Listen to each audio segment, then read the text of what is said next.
Starting in 1969, BMW constructed two experimental vehicles on the basis of the BMW O2 series with the aim of investigating the suitability of an electric drive unit for practical driving. The place of the manual gearbox was taken by a DC shunt wound motor with a peak output of 32 kilowatts that had been developed by Bosch and whose power was directed to the rear wheels via the intermediate gearing and propshaft. A thermostat-controlled 140W radial fan took care of cooling. The 85 kg electric motor drew its power from 12 standard 12 volts lead-acid batteries from Varta, which were positioned on a pallet in the engine bay. 150 kilograms, although it could be removed as a single unit and replaced with a freshly charged pack.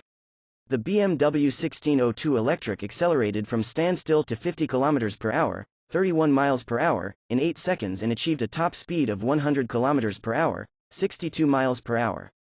It had a range of around 30 kilometers, 19 miles, in city driving and double that when driving at a constant 50 km per hour, 31 miles per hour. For test purposes, BMW decided to deploy the prototype vehicles at the 1972 Olympic Games in Munich, where they were used as support vehicles for the marathon, amongst other tasks. Even back then the electric motor doubled as a generator, allowing the energy produced during braking to be stored in the battery, regenerative brake.